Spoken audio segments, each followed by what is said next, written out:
No. Ya, muy bien. Bueno, entonces, continuando con nuestro avance, vamos a ver ahora. ¿Ves? 3 señoritas nomás me han respondido, los demás deben estar durmiendo. No, aquí Ya no estamos, doctora, aquí estamos.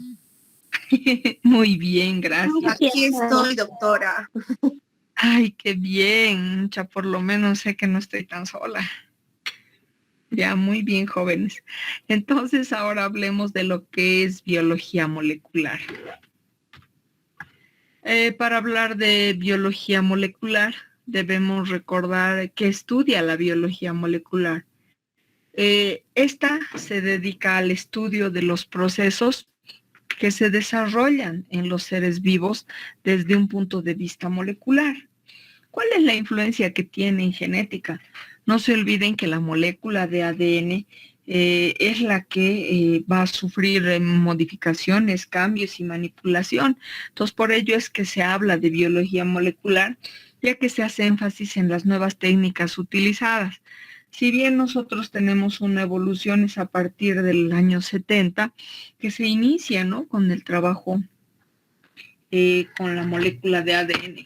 Por ello es que estaríamos hablando de las técnicas de biología molecular. Los objetivos de biología molecular relacionados con el área de medicina estarían relacionados con determinar, ¿no?, cómo se regulan los genes, cómo funcionan las proteínas resultantes y cómo se alteran en situaciones patológicas.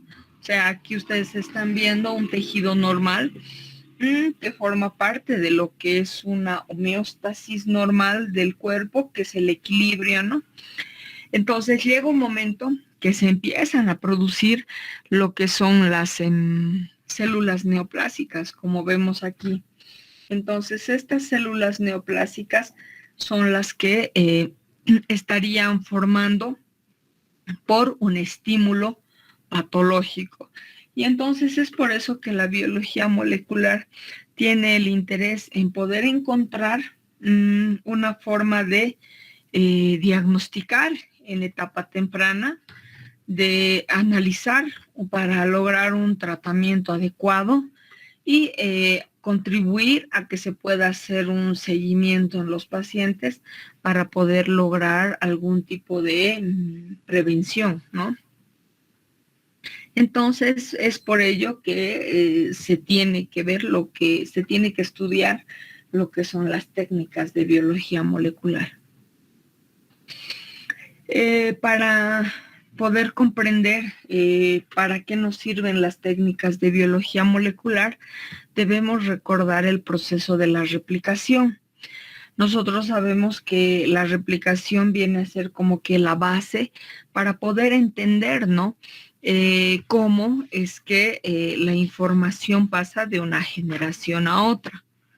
Para hablar de esto, nosotros debemos recordar que cuando una célula madre da 2 células hijas idénticas, lo hace precisamente porque obtiene una copia idéntica a la madre, manteniendo sin alteración lo que es el contenido del ADN. Entonces, por eso es importante, ya que vamos a ver técnicas que nos muestran, ¿no?, la ampliación o replicación de pequeños segmentos de ADN. Entonces, nosotros tenemos que esta cadena, estos segmentos sufren, ¿no?, procesos importantes. Uno de ellos viene a ser la ruptura de los enlaces, hidrógeno que hacen que las cadenas se separen, dándonos un aspecto de y denominado horquilla. Y esta horquilla es la que nos lleva a lo que es la formación de una replicación, pero no es una réplica total, ¿no? Es una réplica semi-conservadora, donde a partir de una de las hélices se complementa. Entonces es en base a eso que nosotros vamos a ver cómo se replican segmentos de ADN.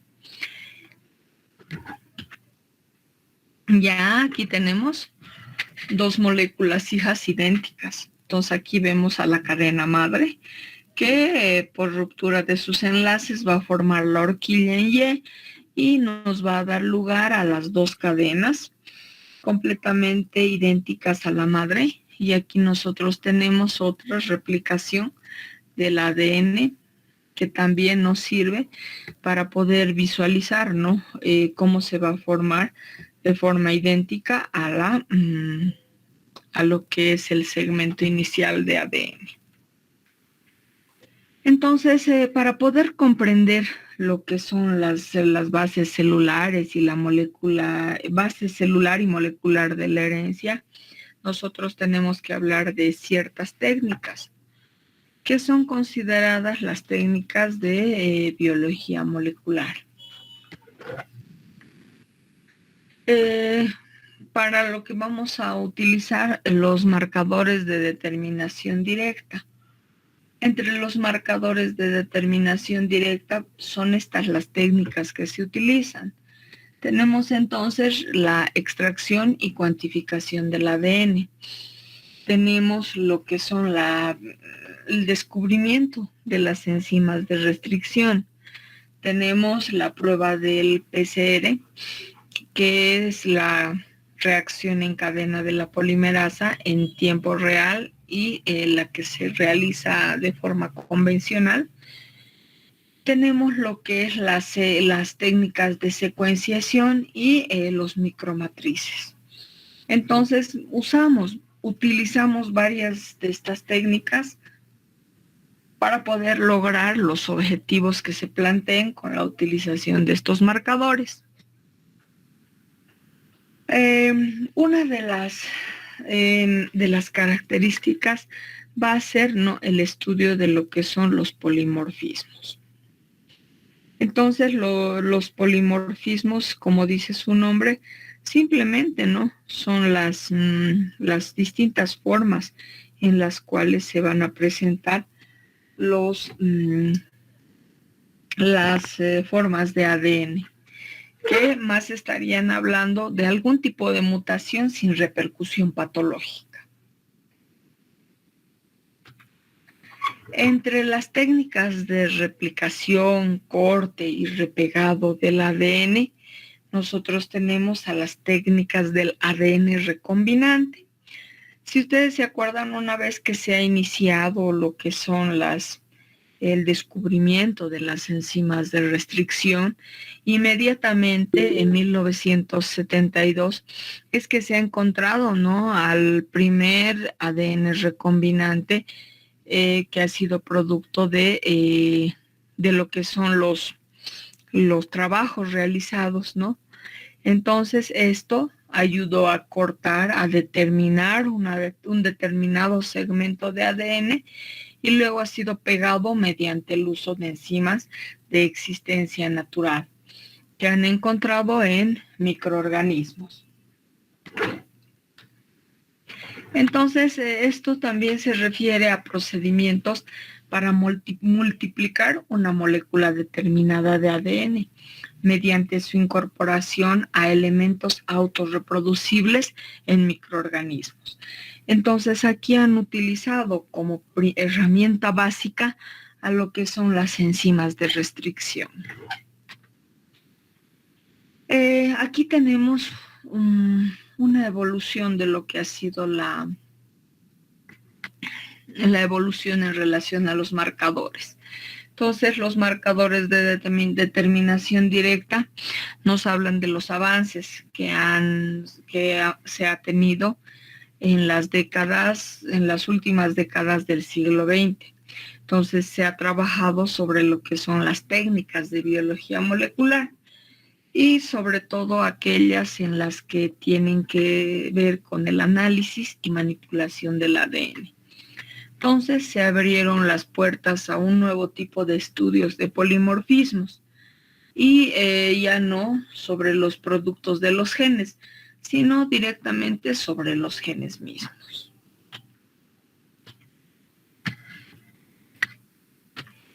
Entonces se han encontrado gran cantidad de polimorfismos, ¿no? Hemos encontrado entre los productos de expresión de los genes, en los grupos sanguíneos, en las proteínas plasmáticas. Entonces es superada ampliamente por la variación genética de las moléculas de ADN. Entonces hay una gran fracción del genoma que no aparece envuelta en la codificación de proteínas y nos habla de fragmentos de ADN que pueden estar situados en lo que es entre los genes. También tenemos a lo que es las distintas representaciones, ¿no?, de lo que es el DNA extragénico.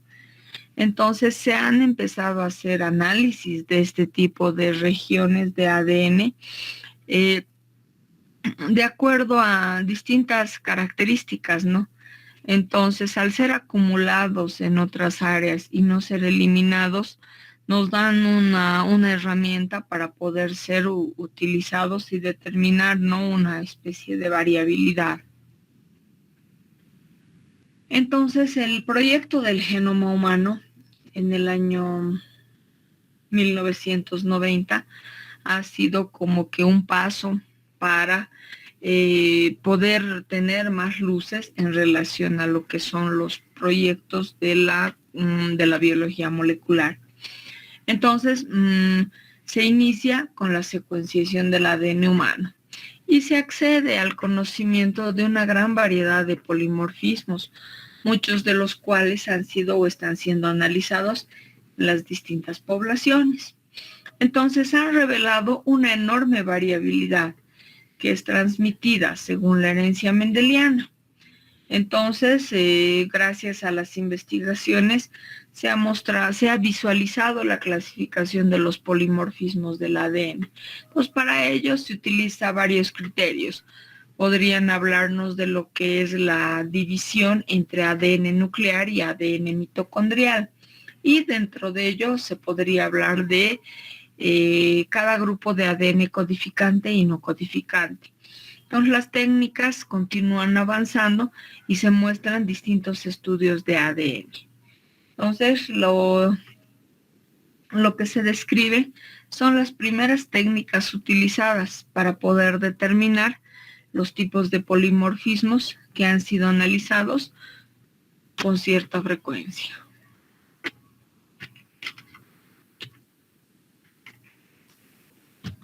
Ya. Entonces, para nosotros poder realizar estos métodos para obtener una muestra de ADN, tenemos cierta consideración, ¿no? Esta consideración se basa en, primero, una obtención de la muestra. La obtención de la muestra nos habla de tejidos que nos hagan referencia a muestras de calidad. Entre los tejidos que van a ofrecernos una buena calidad de ADN vienen a ser principalmente sangre, hueso y las células de la mucosa oral, que tienen tienen una estructura que permite visualizar el contenido nuclear.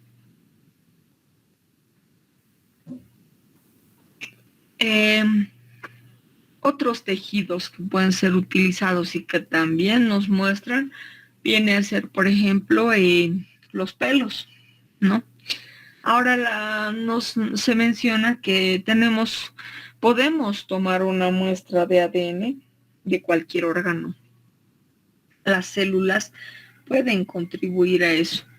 Entonces, entre las varias técnicas disponibles, nosotros obtenemos la muestra y la sometemos a lo que es una destrucción de membranas, tanto de la celular como de la nuclear. Entonces utilizamos lo que es un detergente, que es el que va a romper la membrana, y además utilizamos lo que es una proteína SACA. El detergente contribuye a la ruptura de membranas celulares y nucleares, logrando lo que es la liberación del ADN. Entonces, la proteína K degrada las histonas sobre las que se enrolla el ADN, centrifugando a alta velocidad. Entonces, precipitan las proteínas y otros elementos de la célula, quedando el ADN en lo que es el sobrenadante. Aquí tenemos entonces los tipos de muestras que se pueden obtener, ¿no? Pueden obtenerse muestras de cualquier tipo de tejido, de plantas, animales y bacterias. Entonces tenemos la extracción del ADN o RNA, tenemos la valoración de calidad e iniciamos con las diferentes técnicas en función de los estudios relacionados con principalmente patologías. Entre estas van a destacar que son las neoplasias y las enfermedades degenerativas. Tenemos aquí una toma de muestra que ha sido sometida a un proceso de centrifugación. Bueno, la centrifugación es utilizada simplemente para poder distribuir en fases a nuestra muestra, ¿no? Como habíamos mencionado que la principal muestra viene a ser la de sangre, entonces vamos a hablar de cómo se realiza un tratamiento en las muestras de sangre. Bueno, aquí nosotros tenemos una muestra de sangre que ha sido sometida a un proceso de centrifugación. Cuando nosotros obtenemos una muestra de sangre, debe ser una muestra que pueda depositarse en un tubo de ensayo. Este tubo de ensayo debe tener un anticoagulante para evitar coagulación. Se lo diluye y se forma una sustancia homogénea. Entonces, esta es sometida a un proceso de centrifugación. Entonces, la centrifugación distribuye a las células de acuerdo a los diferentes gradientes de densidad. Entonces, en esta imagen vemos que al fondo se van a ir los hematíes y los neutrófilos. Más arriba vemos a la fase de los linfocitos y macrófagos. Y más arriba vemos a lo que son el plasma y las plaquetas. Entonces, los componentes de la mezcla se reparten en diferentes fases en función a la densidad y a la afinidad, de acuerdo a los componentes químicos que se utilicen en el laboratorio. Una vez que se somete a esta centrifugación y obtenemos las diversas fases, necesitamos obtener lo que son los ácidos nucleicos que se van a encontrar dentro del núcleo. Entonces, se procede a lo que es la desnaturalización de los ácidos nucleicos. Esta desnaturalización va a estar relacionada con la ruptura de la pared celular, porque necesitamos que el material nuclear quede libre. Entonces, esta es una célula, este es el núcleo y tenemos la liberación del material nuclear. Aquí vemos, ¿no?, el material como cromátidas, mostrándonos una porción del gen. Tenemos ahí después lo que es la purificación del resto de componentes mediante lo que es la centrifugación. Entonces tenemos, ¿no?, ya igual por gradientes cómo se van separando. Posteriormente vamos a hablar de la precipitación de los ácidos nucleicos. Entonces, la precipitación de los ácidos nucleicos nos muestra la formación de un palet celular que resuspende en un tampón adecuado y a una concentración óptima. Entonces, aquí ustedes ven la muestra, ¿no?, del ADN. Claramente están ahí como cromosomas. Entonces, vemos que han sido sometidas a un proceso de precipitación y obtenemos dos tubos. Primero uno que nos va a tener una imagen de condensación del material nuclear. Y miren, está dentro de una sustancia. ¿Qué pasa? Esta sustancia debe ser, digámoslo así, eliminada y tenemos lo que es el material adecuado en una concentración óptima, que es el que va a servir para lo que es el análisis. Bueno, entonces ahí otra vez esta muestra es sometida a un proceso de centrifugación para poder extraer el ADN. Entonces, una vez recuperado el ADN, puede añadirse una sal concentrada, con lo cual, como ustedes han visto, va a dar lugar a la formación de agregados. Estos agregados se precipitan al añadir etanol o isopropanol, ya que el ADN no es soluble en alcohol. Entonces centrifugamos nuevamente y queda un precipitado de ADN. Entonces se puede eliminar el sobrenadante y se disuelve a la concentración adecuada. Una técnica alternativa que obtiene mejores resultados es la que se basa en la aplicación del fenol, cloroformo, alcohol isoamílico, pero todo depende de los reactivos utilizados en el laboratorio, ¿no? Ya que algunos tienden a ser altamente tóxicos.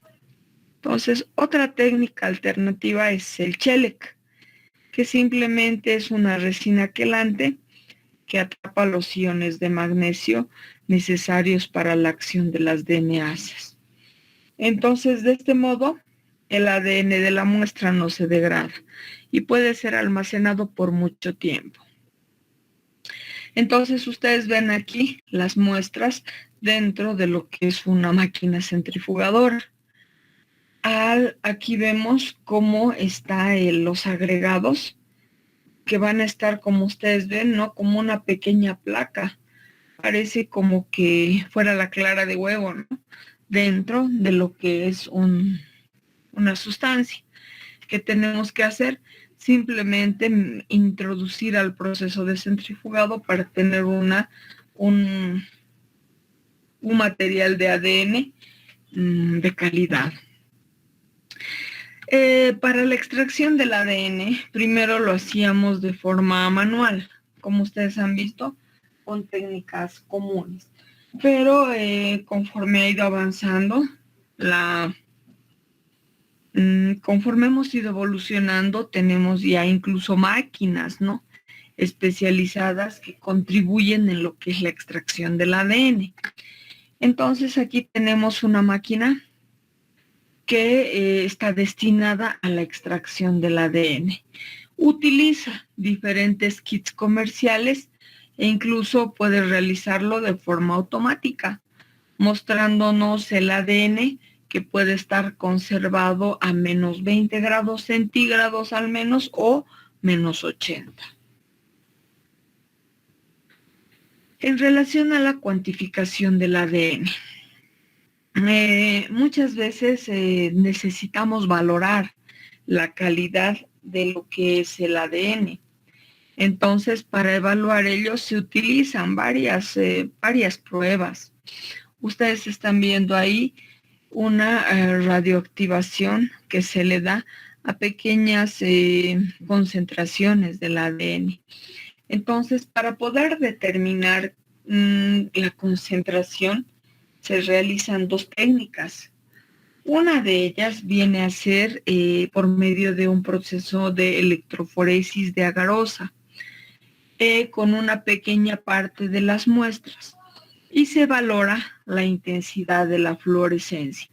Entonces nos da una idea de la concentración. En la fluorescencia nosotros vamos a ver una estela de fluorescencia. Entonces sabremos que el ADN se encuentra roto en fragmentos de diferentes tamaños y eso es lo que nos dará una idea de concentración. Si ustedes ven, son distintos, ¿no? Por lo que nosotros obtendremos las mejores muestras. Otra forma donde se pueden valorar la pureza viene a ser utilizando una máquina denominada lo que es el espectrofotómetro, que mide la absorbancia de la luz a través de la muestra a una longitud de onda determinada. Entonces, gracias a eso también se puede valorar la calidad y pureza de la muestra. Aquí tenemos el fluorímetro, que es la otra técnica, ¿no? Donde nos enseñan a analizar la pureza y concentración mediante un espectrofotómetro ultravioleta, que lee la absorbancia y evalúa la proporción de ADN y proteínas de las muestras.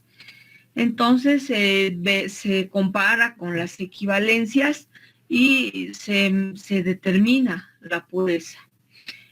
Ambos métodos son los que pueden ser considerados complementarios. Y ustedes están viendo ahí lo que es el fluorímetro. Y aquí nosotros vemos cómo se va a mostrar la densidad, mostrándonos el registro para determinar si la muestra que tenemos realmente tiene una buena calidad. Después de haber obtenido lo que es nuestra muestra de ADN, determinando la calidad, vamos a hablar ahora de lo que son las enzimas de restricción. Si ustedes recuerdan, ya habíamos visto, ¿no?, en lo que era historia de genética. Las enzimas de restricción son sustancias obtenidas de agentes infecciosos o agentes biológicos. Las enzimas de restricción van a servir para identificar ciertas secuencias de ADN y van a contribuir en varios experimentos de lo que es biología molecular. Cuando se ha iniciado con esto de las enzimas, los científicos que habían trabajado han sido nominados a lo que era el premio Nobel, por lo que en 1978 consiguen el premio Nobel, uno de los 19 Nobel en genética, precisamente por su descubrimiento. Entonces es a partir de 1970 que se utiliza para realizar distintas técnicas, ¿no?, obteniendo, por ejemplo, lo que es el ADN recombinante. Cuando nosotros trabajamos sobre el ADN, es necesario, ¿no?, determinar las distintas áreas o segmentos. Aquí ustedes ven una pequeña lista, ¿no?, pero no abarca todas las enzimas de restricción, ya que son aproximadamente 100 conocidas. Entonces, al lado de cada una tenemos la secuenciación que puede identificar. Entonces, estas enzimas tienen la capacidad de identificar una determinada secuencia de nucleótidos y cortan la cadena por este punto sin causar pérdida de ADN. Entonces, se observan secuencias que reconocen una longitud variable. Las secuencias que reconocen están entre 4 y 8 nucleótidos. Entonces, también puede apreciarse que en cada caso la cadena complementaria idéntica pueda leerse en sentido contrario, porque tenemos lo que son las cadenas antiparalelas, ¿no? Lo que permite que el extremo 5 esté en contacto con el extremo 3 y el extremo 3 con el extremo 5.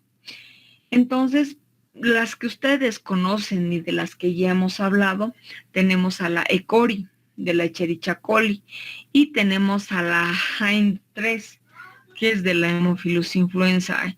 Los demás no los hemos visto, pero sí han participado en muchos trabajos de recombinación en genetistas que han trabajado con ello.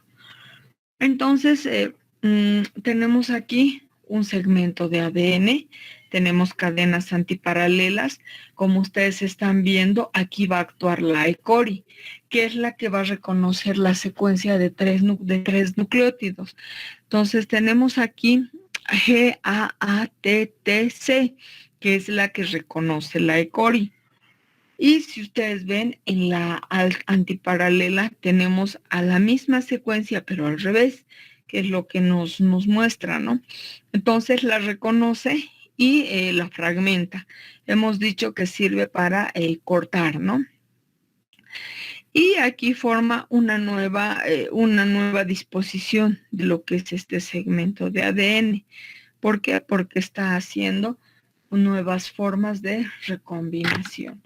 Entonces, para eso se utiliza, para poder cortar segmentos con distintos fines, ¿no? Puede ser para volver a hacer nuevas secuencias o nuevas presentaciones o presentar lo que es algún ADN que se vea modificado. Aquí tenemos a lo que es el esquema de un análisis básico con enzimas de restricción. Entonces, este es un uso clásico de enzimas para el análisis de los polimorfismos del ADN.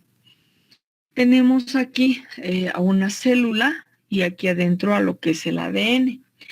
Dentro del ADN encontramos una secuencia de ADN que es identificada por una enzima adecuada. Entonces vemos que es identificada y es separada de fragmentos, los fragmentos. Entonces, mediante un proceso de electroforesis, entonces viene a ser separada y después es transferida a una membrana donde queda fija.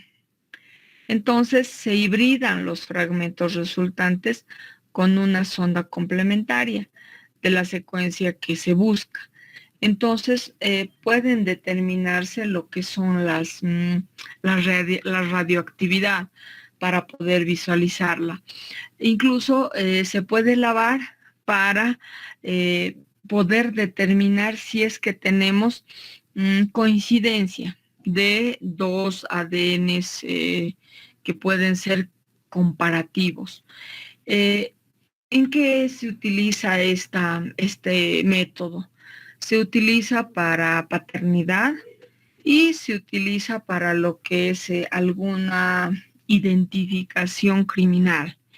Entonces, por ejemplo, aquí vemos un uso de las enzimas. Si bien ustedes están viendo una imagen borrosa, es porque antes se utilizaba este tipo de formas, ¿no? Para buscar similitudes. Aquí tenemos una representación de una cadena de ADN utilizada o tomada de lo que es una escena del crimen. Y tenemos el ADN de 3 sospechosos. Entonces, lo que se hace después de todo lo anterior es realizar una especie de comparación en relación a la secuenciación. Y esta comparación es la que va a permitir determinar cuál es el sospechoso y cuál es el culpable, ¿no? Entonces, si ustedes hacen el análisis de estas 4 bandas, ¿cuáles son las que ustedes encuentran como similares? El segundo. Ya, muy bien. El segundo, doctor. Ya, entonces el ADN del segundo sospechoso es el que encontramos como culpable, ¿no? Entonces este tipo de trabajos son utilizados precisamente para eso, para medicina forense, por ejemplo, o para determinación de paternidad. Entonces, estos son los primeros análisis que se realizan que se han realizado en lo que es genética forense. Con los resultados a veces era imposible estimar probabilidades de coincidencia, porque de inicio se desconocía el origen de las bandas, pero ahora ya tenemos métodos que nos pueden ayudar a ver coincidencia, ¿no? Entonces se aplican lo que son las enzimas sobre un determinado fragmento de ADN amplificado y se optimiza el proceso y se utiliza lo que son radioactivos para que puedan ser marcados. Entonces, al utilizar isótopos radioactivos, estos se van a poder visualizar mucho mejor. Hablaremos de lo que es mutación. También se habla de las mutaciones que vendrían a ser nada más que alteración de la secuencia del ADN original. Si las mutaciones son producidas de forma patológica, llevan a cambios importantes. Pero si las mutaciones se producen sin causar complicaciones o enfermedad, vienen a ser lo que denominamos comúnmente como los polimorfismos del ADN. Entonces, ustedes ven aquí a una mutación. Tenemos aquí la secuencia de una cadena de ADN y aquí tenemos una cadena complementaria que nos va a dar lo que es la estructura de un glóbulo rojo. En la parte de abajo tenemos una cadena que está mutada. Al estar mutada nos está mostrando aquí.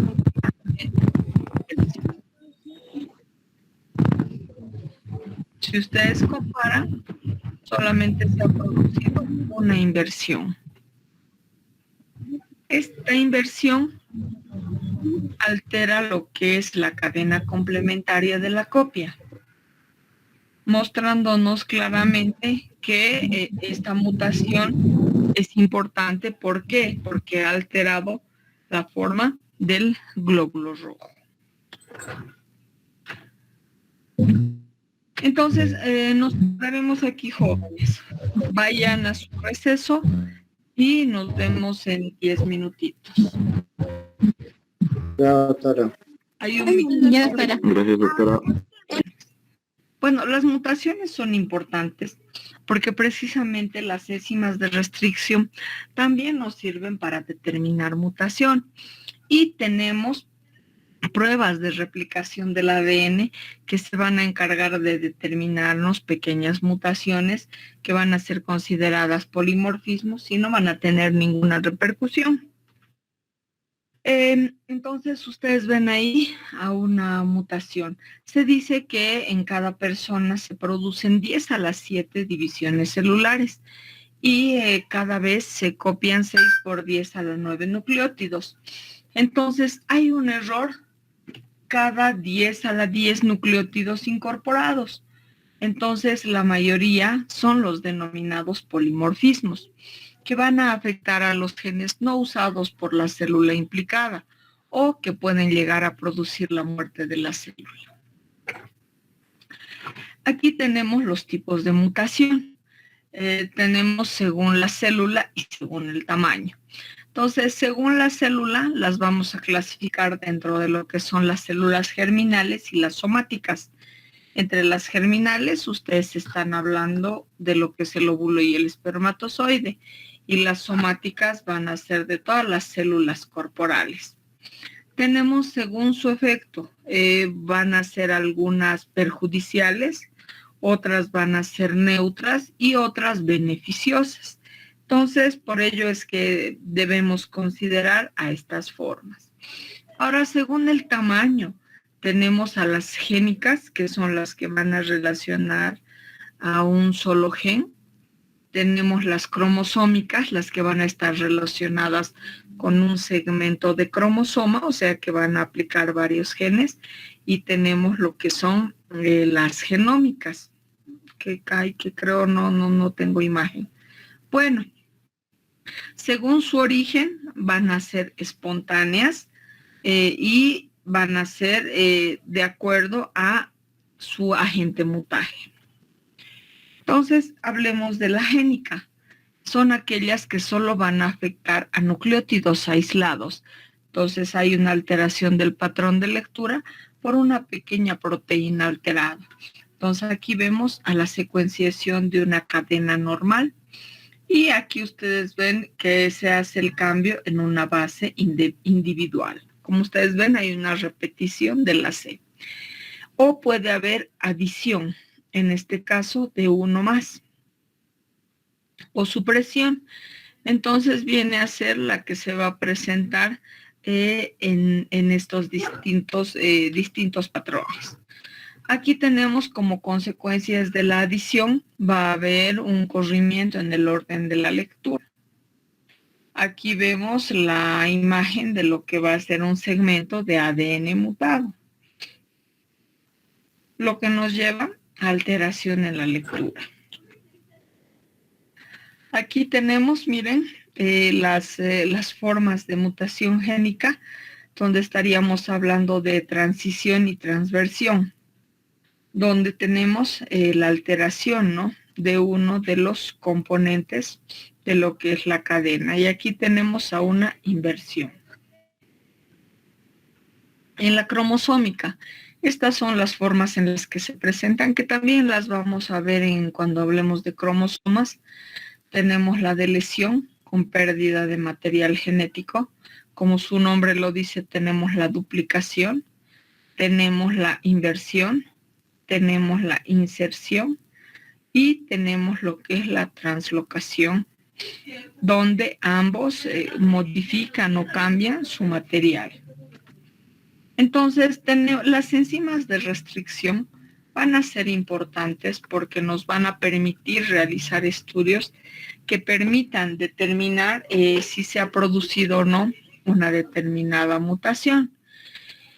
Entonces, la mutación en un lugar de restricción impide que la enzima se corte por este punto, porque habíamos dicho que las enzimas identifican, ¿no?, una determinada secuenciación. Entonces, si no cumple la secuenciación, entonces no va a poder contribuir a lo que ya se había planteado. Entonces, puede detectarse una mutación fácilmente.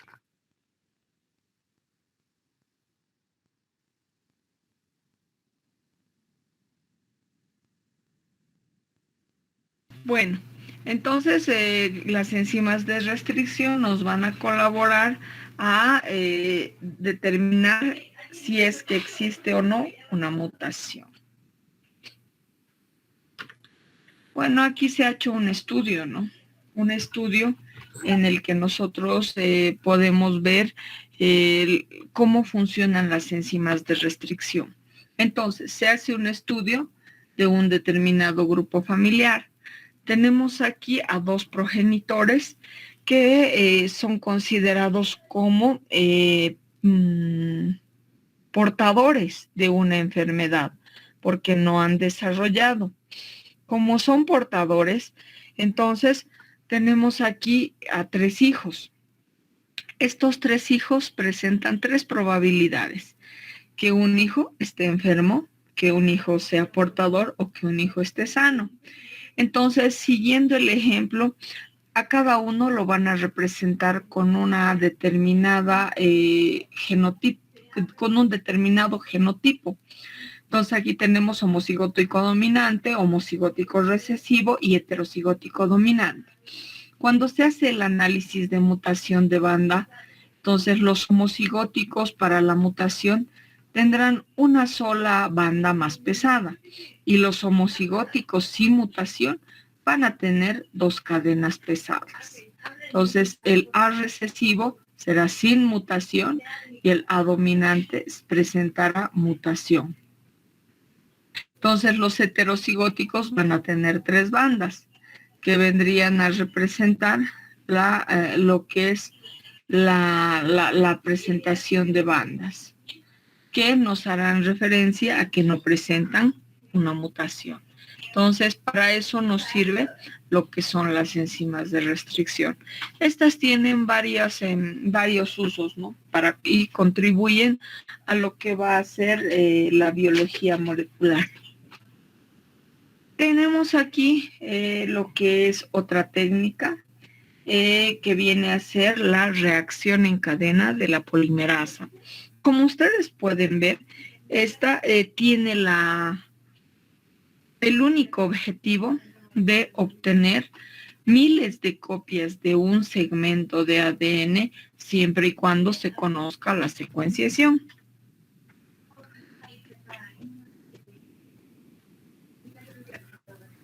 Este PCR es considerado como uno de los avances más revolucionarios en la tecnología del ADN y es una técnica desarrollada a mediados de la década de 1980 y va a recibir el nombre de lo que es la reacción en cadena de la polimerasa.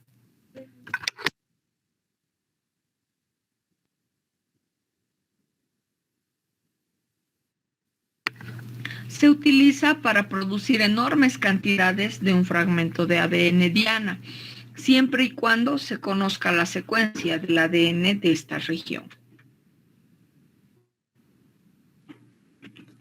Tenemos entonces aquí una forma que nos mencionan que es muy fácil realizar este tipo de replicación o amplificación del ADN. Se necesitan una secuencia madre, que viene a ser aquí.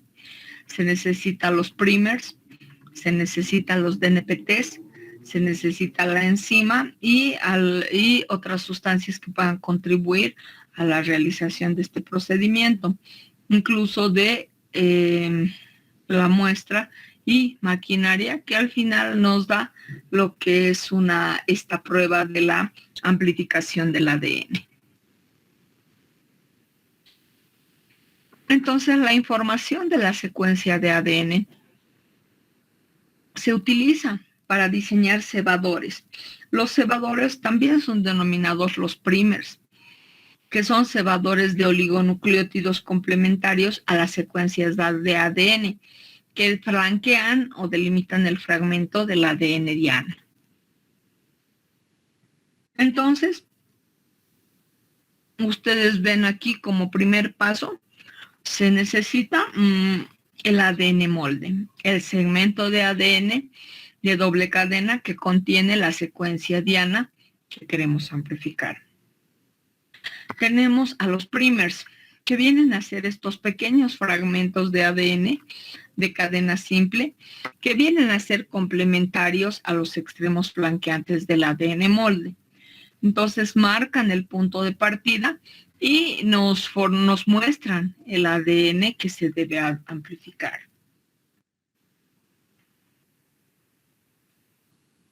Tenemos lo que son los DNTPs, que vienen a ser los suplementos de nucleótidos. Perdón, jóvenes, un segundo.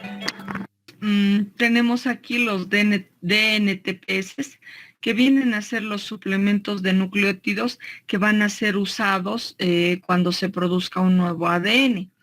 Entonces, ustedes ven aquí en botellitas, ¿no? Cada una de ellas va a significar a un sustrato que va a sustituir. Aquí tenemos a la adenina, la citosina, guanina y timina. Aquí tenemos lo que es a la ADN polimerasa, que es la TAC polimerasa, que es la que va a producir las copias de ADN. Podremos usar otras sustancias, como por ejemplo adición de sales y un tampón que pueda mantener el pH adecuado a la mezcla. Entonces aquí tenemos las formas de amplificar. Nos muestran varios ciclos, ¿no? Tenemos ciclo 1, ciclo 2 y ciclo 3. Estos ciclos nos muestran como resultado a partir de un segmento de ADN. Es fácil, ya que de un solo segmento fácilmente se pueden producir muchas copias. Entonces tenemos aquí lo que es la desnaturalización. ¿A qué denominamos desnaturalización? Cuando los enlaces hidrógenos se rompen y las cadenas se separan.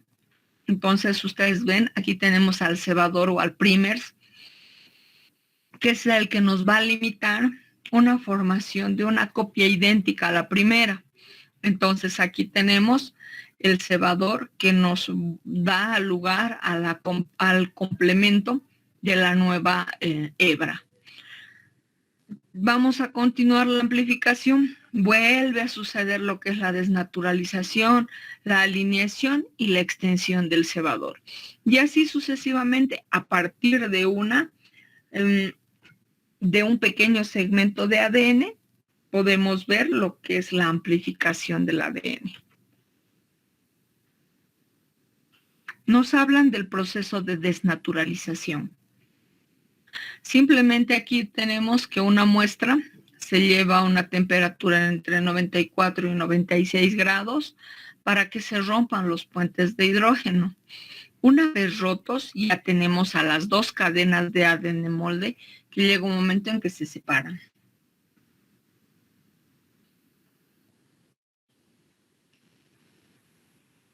Aquí tenemos lo que es el proceso de hibridación, donde los primeros cebadores se ubican, ¿no?, en cada extremo a una determinada temperatura entre 50 y 70 grados centígrados y se unen en cada uno de los extremos de las cadenas de ADN molde. ¿Para qué? Para dar lugar a la forma complementaria de lo que es esta cadena de ADN y poder amplificarla.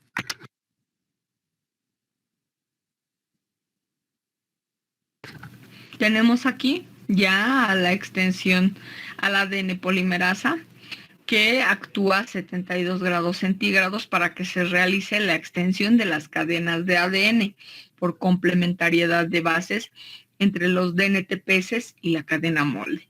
Entonces aquí vamos a los DNTPS que están complementando, ¿no?, lo que había limitado de inicio el primer cebador.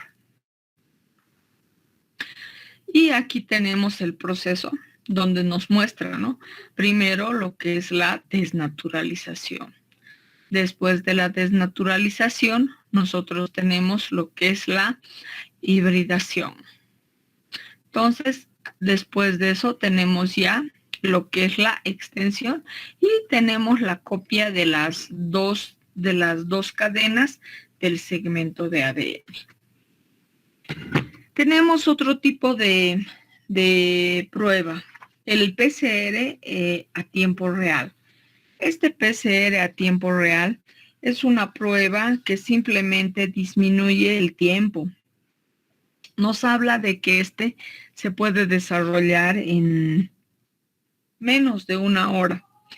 Y la particularidad es que va a utilizar la tecnología de fluorescencia para controlar la generación de productos de la PCR durante cada ciclo, eliminando entonces lo que es la electroforesis en gel. Entonces, esta variante nos va a mostrar, nos va a permitir cuantificar el producto de amplificación. Entonces, vamos a ver. Se necesita para este tipo de reacción en cadena lo que es un termociclador.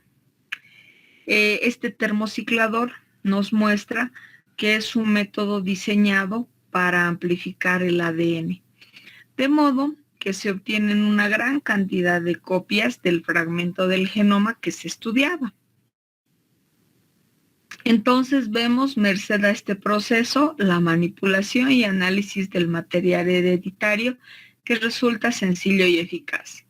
Tenemos a la presencia de la Taq polimerasa, ¿no?, que habíamos dicho que provenía de lo que era el Thermus aquaticus, que tiene como particularidad ser efectiva a una elevada temperatura.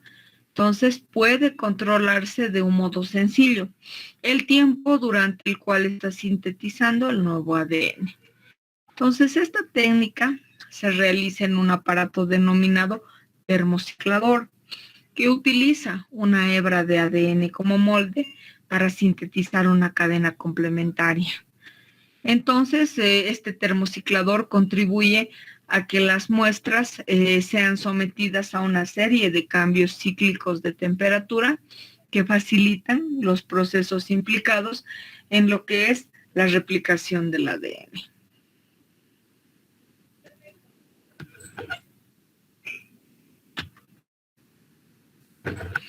Vemos aquí lo que es la reacción en cadena de la polimerasa, que nos muestra cómo se ha amplificado el ADN a, ¿cómo se puede decir?, con un molde de una de las hebras de un segmento de ADN. Entonces, antes de proceder a lo que es esta ampliación, entonces vamos a encontrar lo que es la la secuencia de un determinado fragmento. Esa es la condición, determinar la secuencia, y con esta información se puede diseñar y sintetizar lo que son los primers o cebadores. Entonces vamos a ver que se van a formar los cebadores complementarios y las secuencias se van a diseñar por herramientas informáticas que tratan de comprobar si tenemos secuencias únicas o secuencias repetidas. Entonces, el cebador va a actuar en el sentido 3 a 5 y se van a obtener cadenas de un tamaño mayor del esperado. Entonces, estas van a buscar lo que son múltiples formas de ampliación de lo que es el segmento de ADN. Aquí vemos una reacción en cadena de la polimerasa, donde se puede decir que describen a lo que ya habíamos visto, ¿no? Tenemos aquí lo que es un segmento de ADN. Entonces, este es sometido a un proceso de calentamiento a 95 a 98 grados centígrados. De modo que se van a romper los enlaces por puentes de hidrógeno que unen ambas cadenas y se separan. A continuación, se baja la temperatura entre 50 a 65 grados centígrados, facilitándose lo que es el proceso de hibridación. Entonces, aquí ustedes ven a los primers, que son los que van a limitar en los extremos de la cadena. Entonces, después de esto va a venir otro proceso de calentamiento a 72 grados centígrados que permite que la Taq polimerasa realice una copia de cada hebra que se haya insertado el cebador, repitiendo una serie de veces este ciclo de temperaturas. Entonces se obtiene un número elevado de copias del fragmento de ADN, que va a estar situado entre los cebadores, como habíamos visto aquí. Tenemos otra técnica que nos habla de la secuenciación. Entonces, una vez obtenido este ADN, nosotros tratamos de analizar lo que es la secuenciación. Entonces, lo que se realiza es un análisis completo que nos refleje la secuenciación de las bases nitrogenadas. Mediante la secuenciación pueden detectarse todas las variaciones que pueda haber en un fragmento del genoma. Entonces puede analizarse cualquier región que sea codificada o codificante o no. Son varias técnicas que ustedes van a ver para la secuenciación. Entonces, cualquiera de estas puede ser utilizada. Aquí vemos una autorradiografía que permite determinar la secuenciación.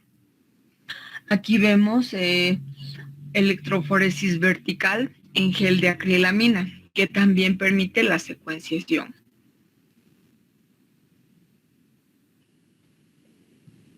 Aquí tenemos un método de secuenciación automática, donde empleamos 4 fluorocromos diferentes. Entonces se combina el resultado de estas 4 reacciones y se aplica la mezcla en un mismo pocillo de gel de electroforesis. Aquí tenemos enumerados del 1 al 4 y con distintos colores. Se procede a lo que es la desnaturalización para separar las hebras de ADN y de acuerdo al color que corresponda de cada banda, va a corresponder al del didioxinucleótido, que es lo que nosotros estamos utilizando dentro de este fragmento o este segmento. Entonces pasa a lo que es este analizador y detecta, gracias a los 4 colores que identifican, gracias a una separación electroforética y gracias a una base de datos se genera lo que es un registro informatizado de los 4 perfiles, que combinados son los que nos van a dar ya a una determinada secuencia. Entonces es gracias a lo que es el método de los dideoxinucleótidos, gracias a la presencia de los 4 tubos de la reacción del PCR.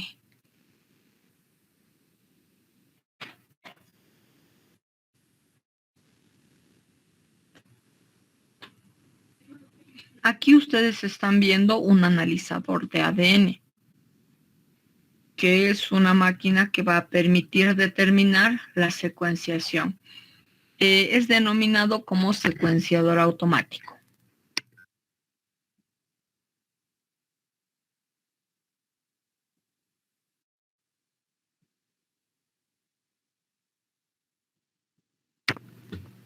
Como ustedes ven ahí, es un secuenciador de capilaridad, donde las muestras se van a desplazar desde el cátodo hasta el ánodo por medio de un largo capilar, pasando a través de lo que es un láser. Entonces hay una gradilla con muestras al principio del recorrido y tenemos un émbolo que inyecta el polímero entre cada muestra para limpiar y rellenar el capilar. Entonces permite lo que es el análisis de la secuenciación de lo que va a ser el ADN. Este es otro método un poquitito más complejo, es la secuenciación NGS, que recibe este nombre por sus siglas en inglés, que nos hablan de una secuenciación.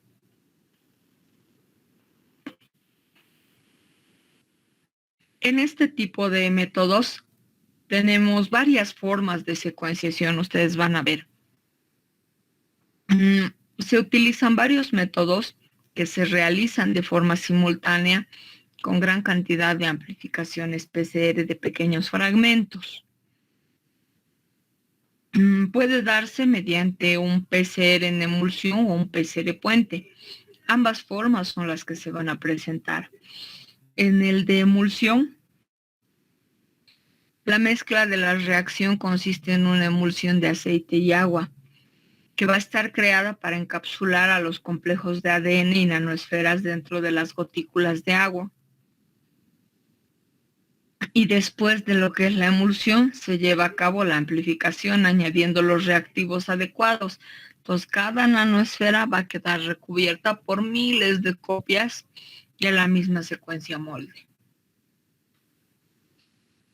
Aquí tenemos en el caso de puente, PCR puente, donde la secuenciación tiene lugar dentro de una placa de vidrio. Entonces, tenemos aquí a lo que son los adaptadores específicos, a los cebadores y la polimerasa, y aquí tenemos a lo que van a ser los cebadores o primers, que como ustedes ven, están delimitando, ¿no? Tenemos aquí a las moléculas de ADN y aquí tenemos a la enzima, ¿no? Que va a contribuir a lo que es la replicación y determinar la secuenciación de lo que son los nucleótidos. Aquí vemos una especie de secuenciación donde nos muestran varias secuenciaciones simultáneas, porque nos muestran varios fragmentos de ADN. Entonces se reconstruye la secuencia completa a partir de los solapamientos de lo que van a ser las diferentes cadenas. Aquí tenemos uno de los métodos basado en emulsión. Sería en emulsión que vendría a mostrar un esquema que ustedes ven ahí, ¿no? Como pocillos, donde tenemos a fragmentos de ADN que van a estar unidos a microesferas. Aquí tenemos. Entonces, se realiza con el objeto de facilitar el acceso de enzimas implicadas. En la pirosecuenciación, entonces, se van añadiendo las soluciones de adenina, citosina, guanina y timina. Y a medida que se polimeriza la nueva cadena, un conjunto de 3 enzimas transforma los pirofosfatos liberados por la unión de un nucleótido en emisión de fotones. Entonces, si se encuentran dos nucleótidos iguales seguidos, la emisión de la ronda de ese DNTP será doble. Entonces, la imagen que se obtiene es la que obtendremos por medio de un flujograma. Entre los ejemplos de soporte sólido, entonces vemos métodos determinadores reversibles. Aquí, por ejemplo, tenemos uno donde el ADN se encuentra fijado junto al cebador en la placa con un terminador reversible 3 o ácido metil. Entonces se añade lo que es la solución de los DNTPs, cada uno marcado con un fluorocromo distinto. Entonces se lava para eliminar el sobrante y se lee la emisión de cada punto de la placa. Y se regenera el grupo 3 hidroxilo del terminador usando el agente reductor y entonces se repite el proceso. Y ustedes pueden ver mediante esta imagen cómo va a estar en la secuenciación. Como cada uno va a tener un determinado color y va a estar fijado por lo que es un fluorocromo, entonces se va a poder determinar si es que hubiera cadenas repetidas. Todos estos procesos de las técnicas de la clonación del ADN sin células contribuyen en gran manera a lo que es la evolución en la medicina. Se ha descrito en 2013, a lo que es el primer trabajo relacionado con la amplificación y secuenciación del ADN mitocondrial de un resto de 300.000 años extraído de la cima de los huesos en Atapuerca. Entonces se ha logrado este tipo de evolución. Ahora no es la única, digamos, el único uso y el único logro, ¿no? Vemos que la utilización de estos marcadores nos sirven para muchas otras áreas en genética. Aquí tenemos un poquito de lo que es el PCR en tiempo real o cuantitativo, ¿no? Este es una pequeña modificación de la técnica original que permite conocer la existencia de amplificación y el número de copias obtenidas conforme se desarrolla el proceso. Entonces, para poder utilizar o realizar esta técnica, necesitamos 3 elementos importantes. Uno, que viene a ser el termociclador. Tenemos lo que es el espectrofotómetro y el ordenador. Entonces, para poder identificar, tenemos el ADN, tenemos el diseño de los cebadores y las ondas.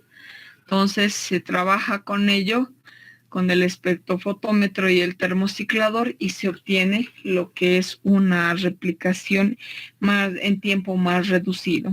Y como utiliza la tecnología de fluorescencia, entonces vamos a ver durante cada ciclo lo que es este procedimiento. Aquí vemos el termociclador, ¿no? Esta imagen es un poquito antigua, pero los equipos van mejorando. No se olviden que el financiamiento para este tipo de trabajos requiere un monto importante, ya que cada una de estas máquinas son bastante costosas, pero sirven, ¿no?, para lo que es la evolución en genética.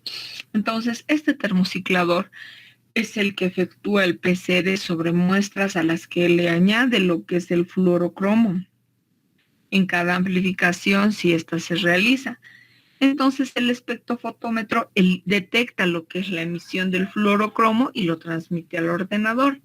Y puede verse en qué pocillos ha habido amplificación de acuerdo a la intensidad que se pueda observar. Y aquí vemos una imagen de PCR cuantitativa. Es importante realizar o hacer el seguimiento de acuerdo a la curva que nos muestra, ¿no?, de fluorescencia, porque nos hablan que cuando existe una alteración en esta curva de fluorescencia, entonces podemos hablar de que puede detectar a lo que es una mutación. Entonces, cuando hay una mutación, existe lo que es la disminución de la fluorescencia. Y ustedes ven aquí, miren, hasta aquí es considerado un ADN normal. A partir de esta área nosotros encontramos lo que es un ADN mutado. Entonces, al encontrar el ADN mutado, la fluorescencia desciende. Entonces, es de ese modo en que podemos encontrar un tipo de mutación. Y aquí vemos igual una disminución de lo que es la curva. El procedimiento del PCR es el mismo, ¿no? Tenemos hibridación, tenemos la separación de las cadenas, tenemos la colocación de los primers y lo que es la complementación de las cadenas. Solo que va a utilizar lo que es la fluorescencia y va a durar mucho menos que el otro procedimiento. Tenemos aquí a los micromatrices que, como ustedes ven, simplemente son soportes de cristal que pueden ser también de silicio o de plástico, donde se fijan las ondas específicas de secuencia conocida. Y al poner la muestra amplificada del PCR en contacto con las ondas, aquellas cadenas que tienen una secuencia complementaria se hibridan. Entonces, se eliminan todas las cadenas que no se han unido mediante lavadas y se analiza la imagen obtenida para ver un patrón. Ustedes ven aquí a un conjunto de casillas, ¿no? El análisis se produce en una de ellas.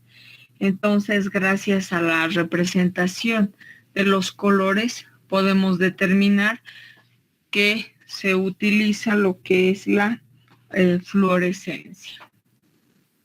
Y aquí ustedes ven igual un análisis de una de las áreas donde se puede observar fragmentos que se pretende analizar. Pueden utilizarse lo que son los mini PCRs con DNTPs marcados. Entonces, puede darse lo que es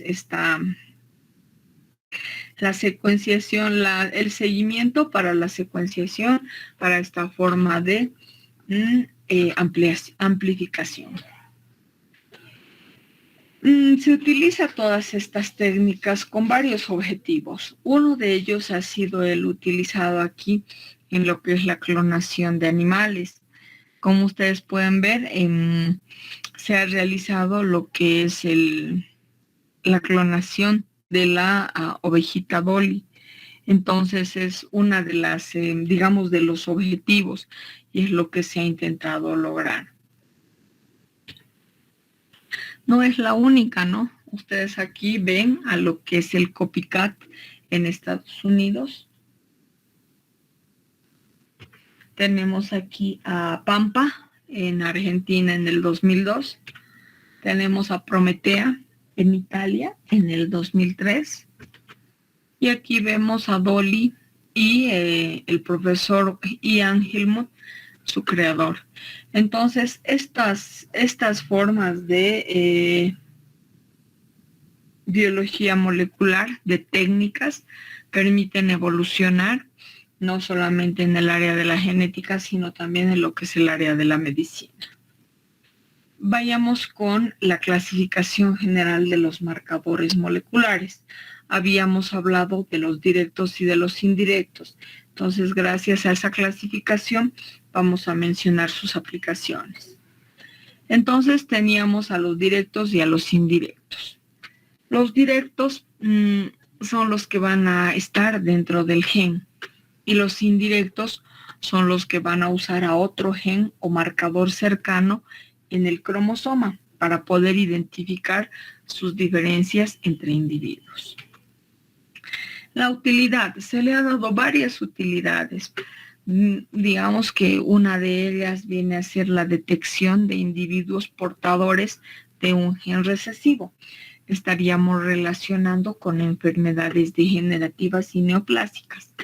Tenemos la utilidad en lo que es el test de paternidad o trazabilidad.